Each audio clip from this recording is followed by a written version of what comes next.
Welcome back to Underage Packers. We might be too young to have a spotty cow, but join us every week. Grab a Dr. Pepper and enjoy everything 1265 Lombardi. I'm one of your co-hosts, Joey. Joining me today is a very energetic, a very excited Big B. How you doing? What is going on? I One love win it. away from the Super Bowl. Let's go. I love the energy. So today we're going to be recapping that Packers divisional round matchup against the LA Rams. Pretty exciting, 32-18 win. And I just rewatched the game here this past hour here, and when you know the final result, it doesn't look as bad. But you have no idea what's going to happen. It looks so stressful. And there was definitely some stressful moments there, but the Packers defense showed up when it mattered, and we'll get to that there. But like the defense specifically is so frustrating, but the numbers are really good because you only remember the really bad parts. But let's talk here about the offense to start off. They were the 2020 Packers offense for you. I mean, Shocker. What was that? Shocker. Yeah, wow. I was expecting the 2005 Packers offense, and but they played great. And Alan Lazard, and look, let's talk about this first because Alan Lazard drives the pass. MBS has a really good defender on him, and suddenly this wide receiver talk comes up. Suddenly, the Jordan Love pick is trending on Twitter. Now, look, first of all, the first one to MVS on that drive wasn't the best of throws. The second one, that was all throw, I think. yeah. As far as Alan Lazard goes, every wide receiver makes drops. There's no guarantee. I mean, sure, you can argue, sure, maybe they take Michael Pittman, they trade up for him in the second round and he makes that catch, but every single wide receiver makes drops. So the idea even Devontae Adams had a game this year that he dropped 7 balls. Yeah, so you're going to draft a first-round wide receiver, and we'll see how Jordan Love plays out, how they want to go about that. But you're going to draft a first-round wide receiver. There's no guarantee he makes that. Is he going to make that dagger of a touchdown that Alan Lazard gets later in the game? Is he going to make all the other catches that Alan Lazard had in that game? Who knows? So the idea that you can look at one play, overanalyze it to death, and say, shoot, only they drafted a first-round wide receiver. By the way, I told you all Alan Lazard was going to ball out. By the way, that's the first time I got it correct, so yep. I have to shout myself out here. Got to listen to me now. Exactly. Me. I forgot what I think your bold prediction was 100 yards for Alan Lazard. I don't think he got quite 100. But I think he got 97. Dang. Okay, so you're pretty close there. He would have got it over if he made that catch. Another guy who had a great game was your boy, Jamal Williams. The GOAT! And nobody is talking about it really either, besides our Nobody is talking. We're all worried about A.J. Dillon's injury. Jamal Williams ran for 65 yards, not even starting. He's done that a couple times this year. But in the playoffs, gets me so hyped. I cannot wait till we have Jamal Williams starting next year. He's going to go over 100 yards every single game next year. Him and A.J. Dillon are going to be amazing. I cannot wait. Bye-bye. Bye-bye, Showtime. It's Jamal Williams show now. Wow, I can tell your conflicting messages of oh my God, I love Aaron Jones, but I'm married to Jamal Williams. So, I love Aaron Jones. Yeah. Don't get me wrong, but Jamal Williams comes first. Jamal Williams, I would love to know what his average was. So 65 yards, that's somewhere around probably 5.6 yards per carry. I mean, 12 carries for 65 yards. Let's see. So that's somewhere around 5.4 yards. 5.4 yards per carry. That is incredible for the type of back he is. He broke so many off for 10 yards. And once again, we'll talk about the Packers defense a little bit later. But can you imagine how frustrated Rams fans must have been when over and over and over and over again, Jamal Williams and Aaron Jones are running over them for 10 yards, getting big third down carries, this Packers offense is incredible. And the fact Jamal Williams is incredible. Yes. These next two opponents for the Packers, I don't know how you game plan to stop both of them because you can swarm to the ball, you can do whatever you want, but they are so elusive, they're so shifty, they make their cutbacks, they break tackles. God, I love this running back room. Thank God. And I guess let's talk about this now because there's just so much, especially you and me, and this isn't typical for people our age, as at least I don't think. Like we Nope. know every single position coach. Like I was thinking in my bed last night how fast I could name every single Packers position coach. I forgot who the wide receiver coach was, so I'm off on that one. Yeah. What Jason Vrabel? I think Not sure. that's it. There's just an Yeah. alternate tight end. I don't know. Who cares? But they have so many, and especially with COVID and the limited restrictions, yeah, us fans don't get as much access to that. But I feel like there's so many great position coaches, so many, offense coordinator Nathaniel Hackett. Then you got a great wide receiver coach, a great tight end coach. Robert Tunyon was just praising Justin Auden. Mike Smith, who I love. I mean, I love that man's energy. Yes. And there's a clip of him when the Packers drafted Rashawn Gary that Aaron Angler posted last night. You got Jerry Gray, who we brought over from Minnesota. Like I just love all of these. And Luke Getsy with the quarterback room. So Adam Stenovich. there. Oh shoot! How could I forget about Adam I was Stinovich? waiting. I was waiting. I was waiting. I mean, that is truly incredible. Adam Stinovich as well. It was actually 2 years ago. I got the Instagram memory that the Packers were firing whoever it was they had before, and were hiring San Fran's Adam Stinovich, and like especially and Matt Miller. I don't know exactly what he does. I know he does a lot of draft stuff. I don't know who he works for though. I know he's not a Packers writer, but he tweeted out that Adam Stinovich should be on people's head coaching watch, because when you get to this level where, as Packers fans, Lucas Patrick is a starter, and when somebody goes down, especially when Bakhtiari was in the lineup, but when someone goes down, you have all the faith in the world that will be a very seamless transition. And obviously, you got to give credit to the players, but he's turned so many, I mean, no names really. Lucas Patrick, Rick Wagner, who everybody doubted.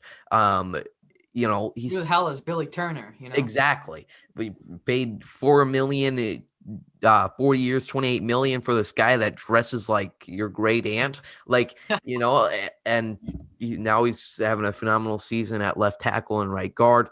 Props to Adam Stinovich right there. Now let's get here. Anything else to talk about on the The offensive offensive? line.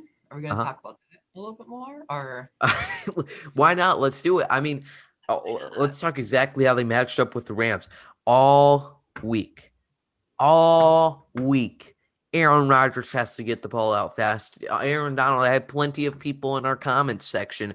Aaron Donald is going to have 5 sacks. Jalen Ramsey is going to have 2 interceptions. He's locking down Devontae Adams, but specifically this offense and defensive line, 0 sacks. Aaron Donald, 1 pressure, even on a limited snap count, but 1 pressure for Aaron Donald. We didn't hear Leonard Floyd saying Dominic Daphne was going out there and blocking Michael Brockers and holding his my down. boy, Dominic Daphne, by the way. That's right. Put my boy in front of it.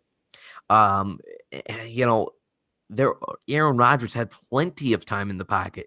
That Alan Lazard dagger doesn't come without time in the pocket there. So that's why it's like, I don't care. I don't care who they have to face next week. I don't care who they have to face in Buffalo. They just put 32 on the top ranked defense, supposedly. So I have all the faith in the world. Let's talk more about Devontae Adams and Jalen Ramsey. I loved, Aaron Donald. I respect the heck out of him. He's a great football player, but I love seeing him cry. I love seeing him get in a fist fight. Not a fist fight, but he was getting all frustrated, throwing a temper tantrum against Elton Jenkins. Jalen Ramsey, I mean, literally throwing a toddler tantrum, getting mad at his teammate. Like, God, I love it. That was just so enjoyable to watch Jalen just absolutely Yes. throw a fit in the end zone. Just great. Yeah, and let's talk about, like I mentioned, Devontae Adams and Jalen Ramsey. Like I talked about all week, and a lot of people too, that Devontae Adams is going to move around. It's not going to be a shadow on shadow all game, and that's what it was like. Devontae Adams in the slot a lot. They tried to get him on motion, and it worked. But also, would a first-round wide receiver beat Jalen Ramsey at the line of scrimmage like Allen Lazard did for a 20-yard gain? Like, oh my God.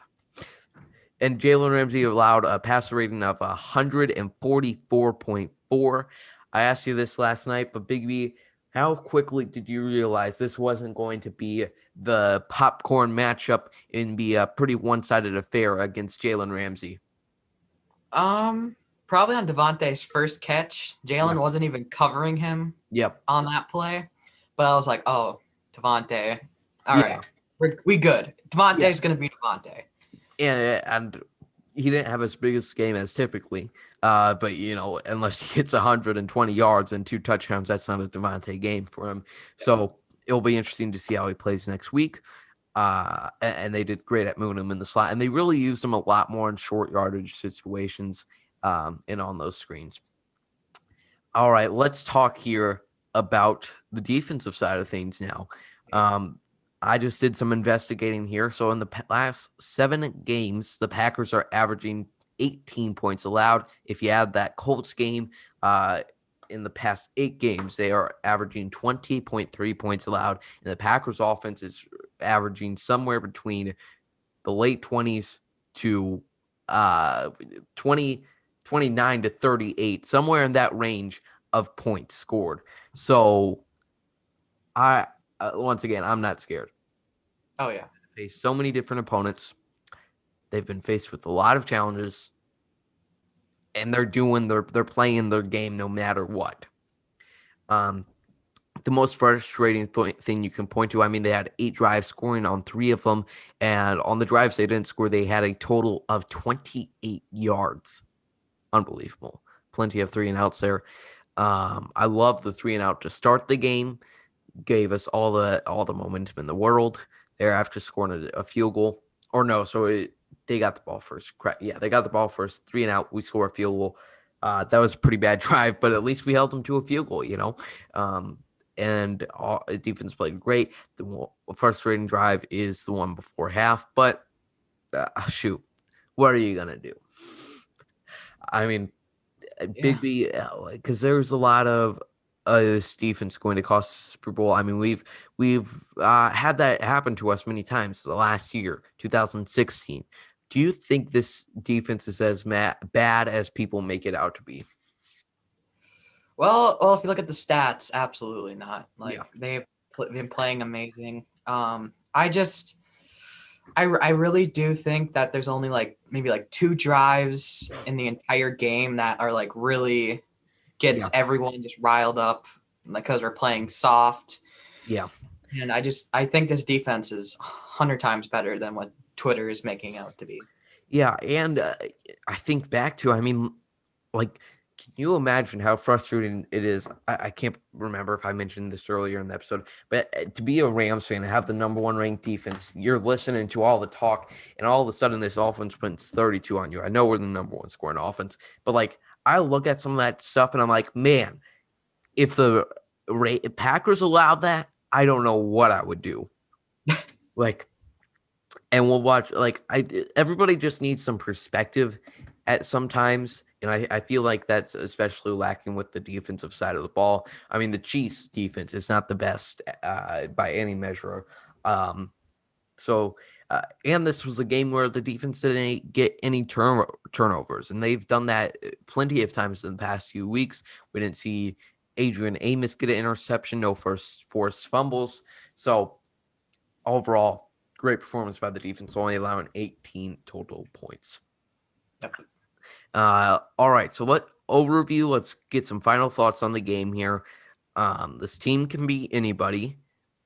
I guess so. Last year after Seattle, there was a very common idea that was the best game the Packers had played that year, and they needed that going into the championship game. What do you think? Do you think last night was the Packers' best, most complete game of the year? Ooh. Shoot. Trying to think back. Probably is, Mm. actually.